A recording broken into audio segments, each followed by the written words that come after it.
ዛሬ ምሽት 1 ሰዓት ተኩል ላይ በእንግሊዝ ፕሪሚየር ሊግ መድፈኞቹም ቀዮቹ ሰይጣኖችን የሚገጥሙበት ጨዋታ በጉጉት ይጠበቃል።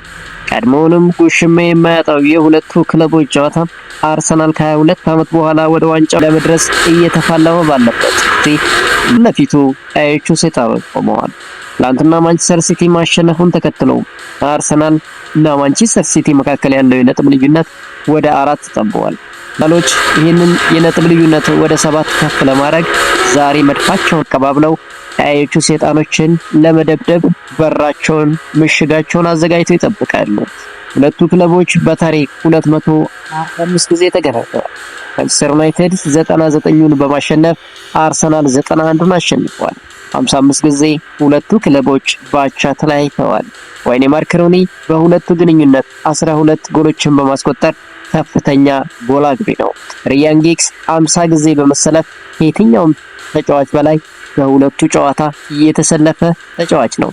ለረጅም ጊዜ ማንቸስተር ዩናይትድ ሳይሸነፍ ለተከታታይ ጊዜ በአርሰናል ሳይሸነፍ ቢቆይም በቅርብ ታሪካቸው አርሰናል ከ2023 በኋላ በማንቸስተር ዩናይትድ ባለመሸነፍ 7 ተከታታይ ጨዋታዎችን ሳይሸነፍ ቆይቷል። ዛሬ የሚያሸንፍ ከሆነ ማንቸስተር ዩናይትድ ካሁን ፊት ይዞት የነበረውን የ9 ተከታታይ ጨዋታ ያለመሸነፍ ጉዞን ለመረከብ በ8 ይጠጋዋል። ማንቸስተር ዩናይትድ እና አርሰናል ምንም እንኳን የአንድ ከተማ ደርቢ ባይሆኑም በተለይ በኢትዮጵያ ውስጥ ባላቸው ደጋፊያን የበለጠ የከረረ ደርቢ መስለዋል። ሁለት ጨዋታ ክለቦች ሲገናኙ ዛሬ ዓለም ሁሉ በጉጉት ይጠብቃል። ማንቸስተር ዩናይትድ ለረጅም ጊዜ በህመሙ ሲሰቃይ ቆይቶ አሁን ላይ የቀድሞ ሌጀንዱን ዶክተር ማይክል ካሪክን ቀጥሯል። ማይክል ካሪክ ባለፈው ሳምንት አንጋፋውንና ትልቁን አሰልጣኝ ፔፕ ጋርዲዮላን አሳምኖ መቅጣቱ ይታወሳል። ዛሬ ደግሞ የፔፕ ጋርዲዮላ ተማሪ ማይክል አርቴታ ተረኛ ሊሆን እንደሚችል ብዙዎች እየዘገቡ ይችላሉ። ወትሮም የደከመ ሲባል የሚያገግመው ሞተ ሲባል የሚነሳው ማንቸስተር ዩናይትድ ለአርሰናል ሁልጊዜም እንቅፋት መሆኑን እንደማይዘነጋ ይታወቃል። ዛሬስ ምን ይፈጠራል የሚለውን አብረን የምናይ ይሆናል። በሁለቱ ክለቦች ግንኙነት መካከል ለሁለቱም ክለቦች የተጫወቱ ተጫዋቾች አሉ። ሪያን ኪድ፣ አንዲ ኮል፣ ዴቪድ ፕላት፣ ሮቨን ቫን-ፐርሲ፣ ዳኒ ዌልቤክ፣ አሌክስ ሳንቼስ እና ጆርጅ ግራም በአንድ ወቅት ለአርሰናል ለሌላው ጊዜ ደግሞ በማንቸስተር ዩናይትድ በታሪክ የተጫወቱ ተጫዋቾች ናቸው። ዛሬ ምን ይታያል? ውጤቱን በኮሜንት ሴክሽን በመገመት ተሸላሚ እንዲሆኑ እንጋብዛችኋለን። ብዙ ዶክተሮችን ቢቀያየር ከህመሙ ማገገም የተሳነው ማንቸስተር ዩናይትድ የቀድሞ ሌጀንዱን ማይክል ካሪክን ወደ ኦልድ ትራፎርድ በማምጣት ምናልባትም ከህመሙ ያገግማል ተብሎ ይጠበቃል።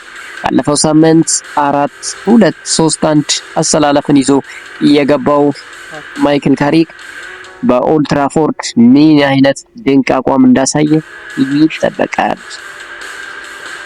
አሌክስ ፈርጉሰን ከረጅም ጊዜ በኋላ እንደ ህፃን በደስታ የቦረቁበት ጨዋታን ማይክል ካሪክ አሳይቶን አልፈዋል።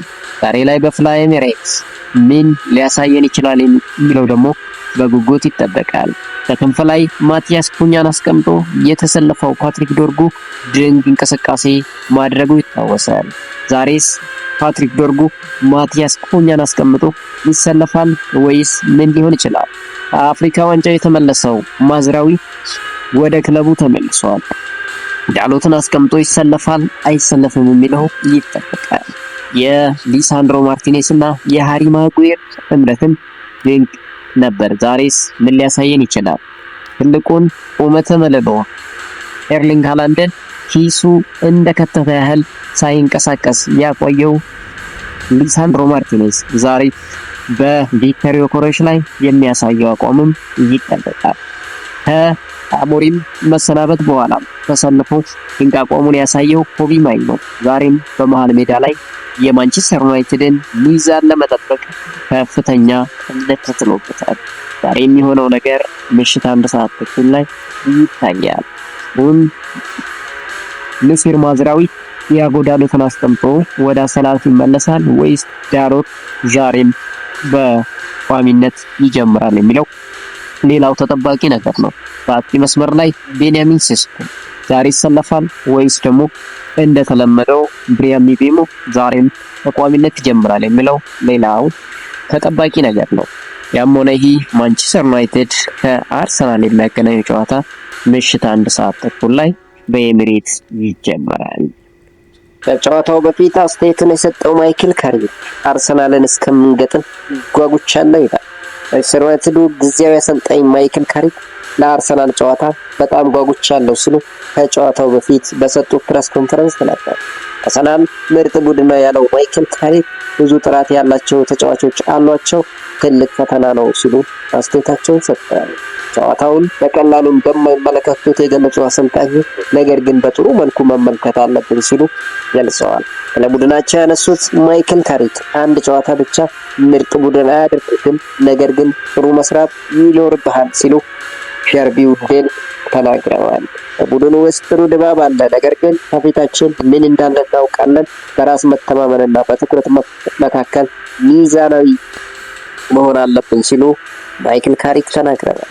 የትኛውም ውሳኔ የአጭር ጊዜ አይደለም። ክለቡን ጥሩ ሁኔታ ላይ ሆኖ ማስረከብ ኃላፊነት አለብኝ፣ እሱንም ለማድረግ እሰራለሁ ሲል ተናግረዋል። ሌላ በኩል ከባድ ጨዋታ እንጠብቃለን ሲሉ ማይክል ካሪክ አስተያየታቸውን ሰጥተዋል። መድፈኞቹ አሰልጣኝ ማይክል አርቴታ እሁድ ከባድ ጨዋታ እንደሚጠብቃቸው በጨዋታው በፊት በሰጡት አስተያየት ተናግረዋል። ማይክል ካሪክ አዲስ ሀሳብ ይዞ መጥቷል ያሉት ማይክል አርቴታ ጥንካሬያቸው ጨምሯል፣ በደርቢ ጨዋታ አሳይተውናል ሲል ተናግረዋል። አክለውም ከባድ ጨዋታ እንጠብቃለን፣ ይህንን እንላመደዋለን፣ ጨዋታው በሜዳችን ነው፣ ይህ ጨዋታ ምን ያህል አስፈላጊ እንደሆነ እናውቃለን ሲል ማይክል አርቴታ ተናግረዋል። ጋርዲዮላ ስለሰጠው አሰልጣኝ አስተያየት የተጠየቁት ማይክል አርቴታ የዓለም ምርጥ ቡድን መሆናችንን ነገር ግን ከፍጹምነት በጣም ሩቅ ነን፣ ምርጥ ለመሆን እንጥራለን ሲል አስተያየቱን ሰጥቷል።